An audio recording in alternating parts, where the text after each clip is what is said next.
কথাশিল্পী, পরিব্রাজক, সাংবাদিক প্রবোধ কুমার সান্যালের জন্মদিবসে চিন্তনের পক্ষ থেকে শ্রদ্ধাঞ্জলি জ্ঞাপন।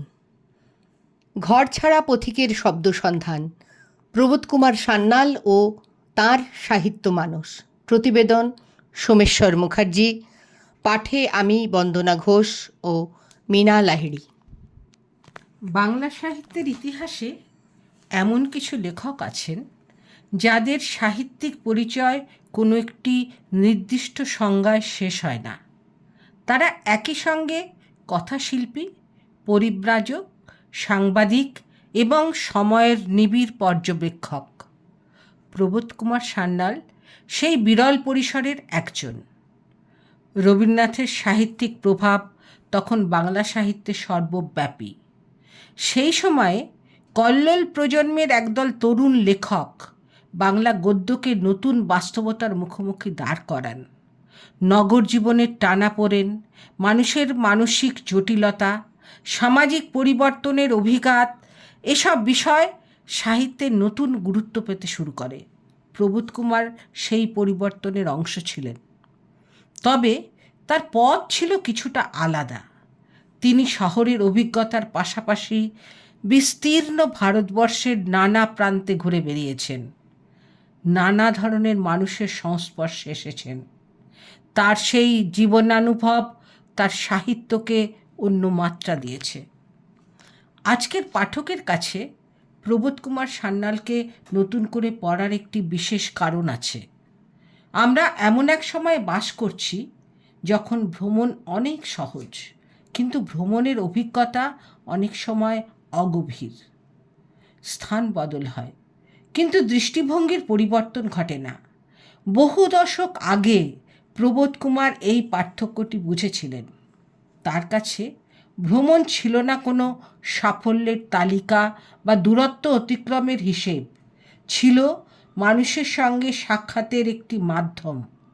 তিনি পাহাড়, নদী কিংবা অরণ্যের বর্ণনা দিয়েছেন ঠিকই, কিন্তু সেই বর্ণনার কেন্দ্রবিন্দুতে থেকেছে মানুষ, তার বিশ্বাস, তার সীমাবদ্ধতা, তার আনন্দ, তার ভয় এবং প্রতিকূলতার মধ্যে বেঁচে থাকার অদম্য ইচ্ছে।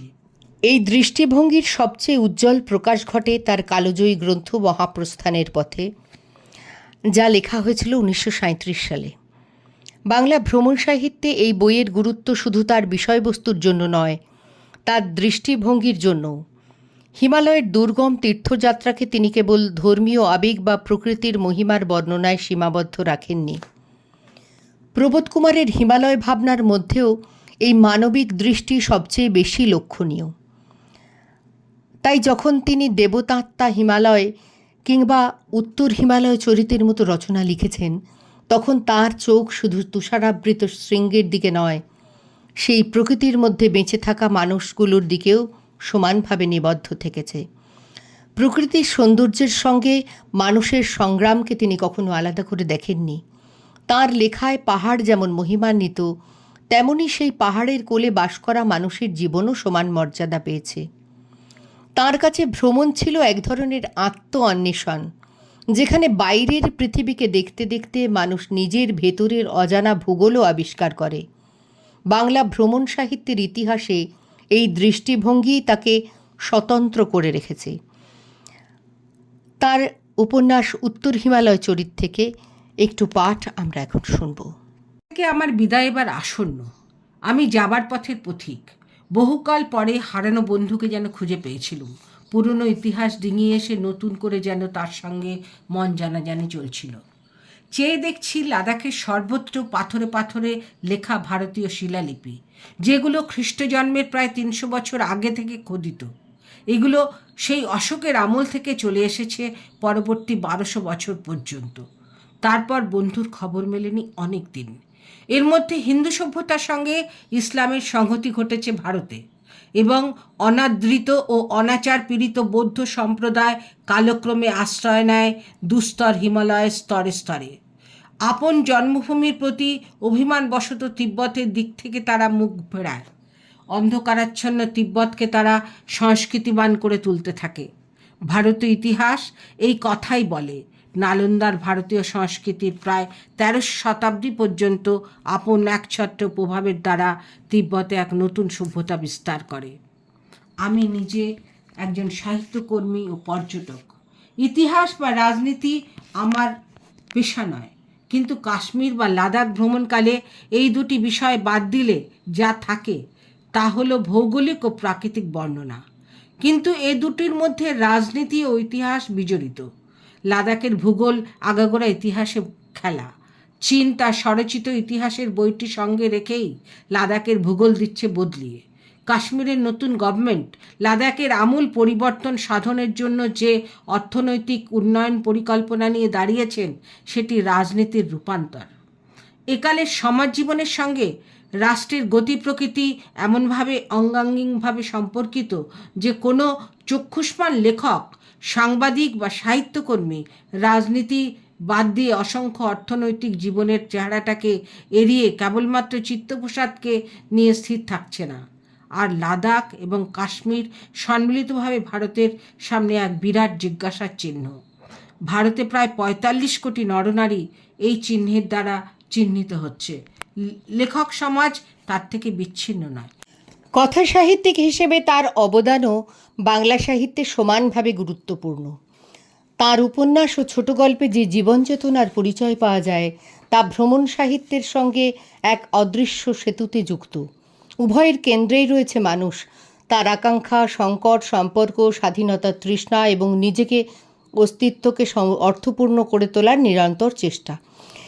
এই দিক থেকে তার প্রথম উপন্যাস যাযাবর, এই নামটিই যেন তার সমগ্র সাহিত্য মানুষের প্রতীক। যাযাবর শুধু একটি বইয়ের নাম নয়, এটি এক মানসিক অবস্থারও পরিচয়। স্থিরতার চেয়ে চলার প্রতি আকর্ষণ, পরিচয়ত্ব গণ্ডির বাইরে গিয়ে জীবনকে বোঝার ইচ্ছা এবং অভিজ্ঞতার মধ্যে দিয়ে সত্যকে খুঁজে পাওয়ার প্রবণতা তার প্রায় সমগ্র সাহিত্যেই ছড়িয়ে আছে। তার চরিত্রেরা অনেক সময় সামাজিক নিয়মের মধ্যে থেকেও মানসিকভাবে স্বাধীন, আবার অনেকেই সমাজের প্রান্তে দাঁড়িয়েও নিজের মানবিক মর্যাদা হারায় না। এই বৈশিষ্ট্যই তার কথা সাহিত্যকে আলাদা মাত্রা দিয়েছে। প্রবোধ কুমারের অন্যতম শ্রেষ্ঠ উপন্যাস নিশিপদ্ম বাংলা সাহিত্যে মানব সম্পর্কের এক গভীর ও সংবেদনশীল পাঠ।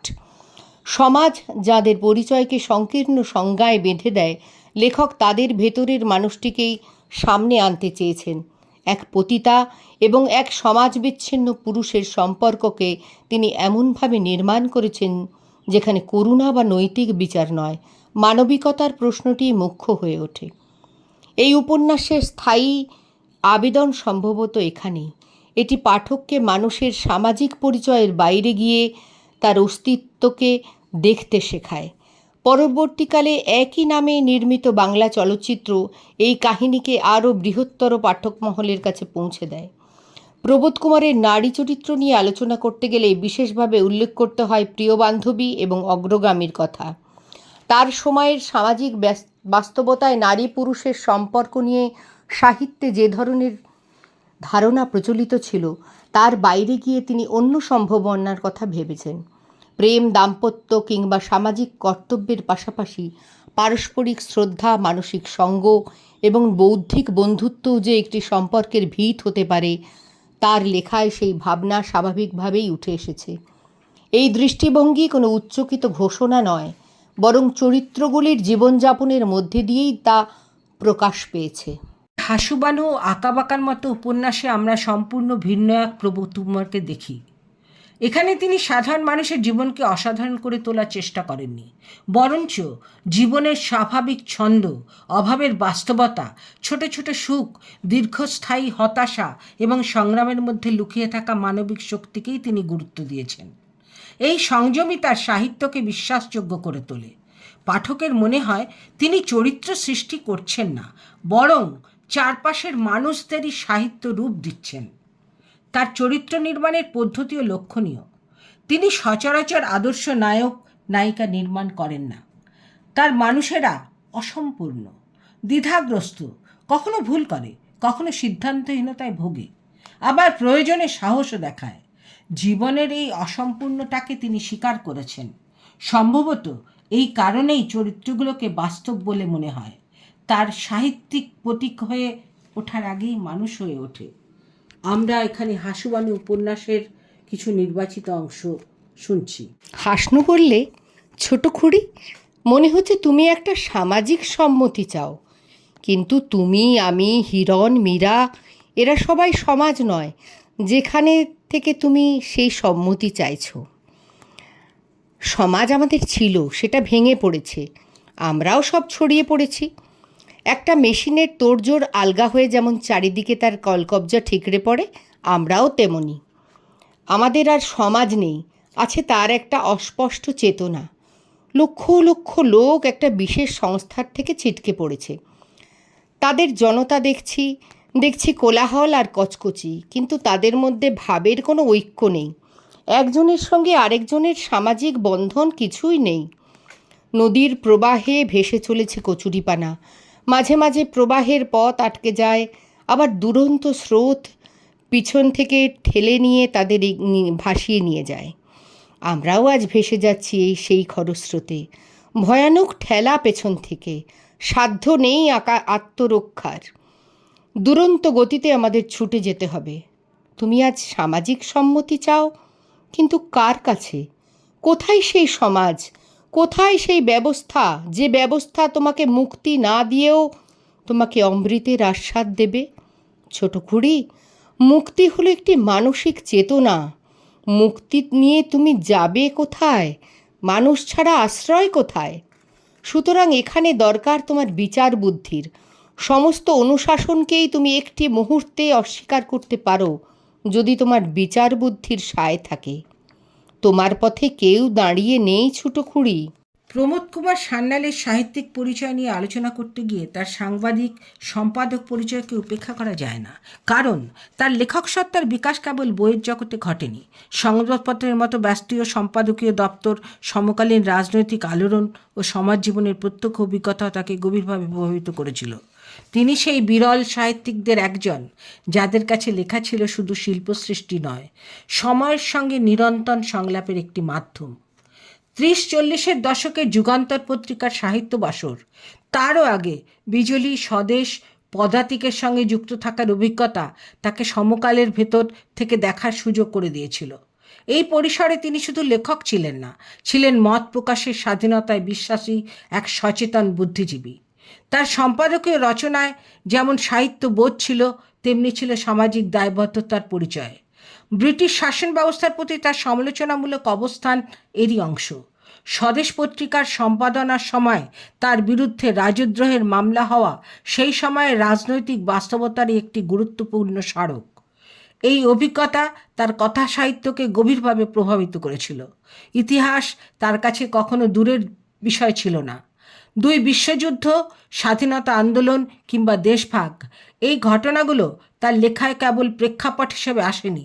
মানুষের ব্যক্তিগত জীবনকে কিভাবে ইতিহাস বদলে দেয় সেই প্রশ্নটি তিনি বেশি গুরুত্ব দিয়েছেন। প্রবোধ কুমার সান্যাল কখনো উচ্চকণ্ঠ নন। তার লেখায় বক্তব্য আছে, কিন্তু বক্তব্যের চেয়ে বড় হয়ে ওঠে অভিজ্ঞতা।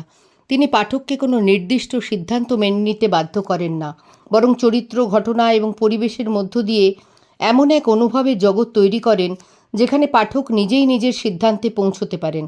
একজন পরিণত কথাশিল্পীর এই সংযমই তার রচনার স্থায়িত্বের অন্যতম কারণ। তার ভাষা সংযত কিন্তু অনুভূতি গভীর, তার বর্ণনা সরল কিন্তু তার অন্তর্নিহিত অর্থ বহুস্তরীয়। এই ভারসাম্য বাংলা গদ্যে খুব বেশি লেখকের মধ্যে দেখা যায় না।